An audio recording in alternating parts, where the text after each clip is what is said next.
Samantha Jarrett regularly visits this clinic to have her lips injected with fillers. This is performed by a reputable practitioner, but previously Samantha was injected by someone with insufficient training, which left her lips deformed. It's like Mick Jagger type, huge proportion of just displaced lips with lumps and bumps, plus you've got all the bruising, the bleeding. They were just unbearable. I had comments being called from a freak on the playground of a school. Have you been in a car accident? Just an absolute, it was just awful. To the point I couldn't even go out the house. I was getting people to run my kids up to school. It wasn't nice. Samantha's story is not unique. Because of a lack of regulation, anyone can carry out cosmetic treatments. This can often have horrifying results, including burns from laser hair removal and bruising and deformities from botched fillers. But this beauty writer is hoping to change that. Antonia Mariconda is campaigning for the government to bring in tougher regulation to clamp down on cosmetic cowboys. I've seen all sorts of examples of aesthetic and beauty treatments going wrong. Anything from poorly trained, non-medically qualified professionals injecting cosmetic fillers into people's faces. That's a huge concern at the moment.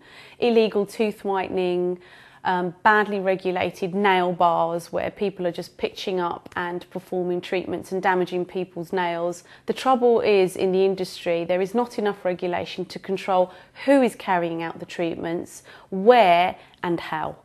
To start with, I'm just going to mark where I'm going to inject. This surgeon and cosmetic specialist regularly sees patients in his clinic who have had what's been dubbed Backstreet Botox. Some, he says, have been injected in their hair salon, in a friend's home, or even in a nightclub by people with no medical training. It's as simple as having a day course. You can go pay £750 somewhere and you have a certificate after a day saying that you are eligible to go and inject. And can you imagine, 1 day course will allow you to be loose in the world, injecting people's faces, around the eye, around the lips, around the cheeks, with no supervision. How could that be possible? It is a medical product. It has to be dealt with a medically qualified or a practitioner with a medical background, because things go wrong. Non-surgical cosmetic treatments is big business, worth £3 billion.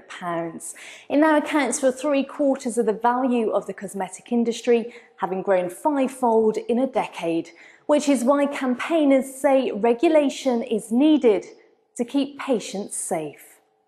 Many good practitioners are working, to the medical laws, and it's very frustrating to constantly find out that there are people injecting from their homes, from their garages, from their sheds in their garden. You need to understand the facial anatomy, you need to understand the structures beneath that, you need to know where the arteries, where the veins, where the muscles lie, and you need to be very skilled in what you do.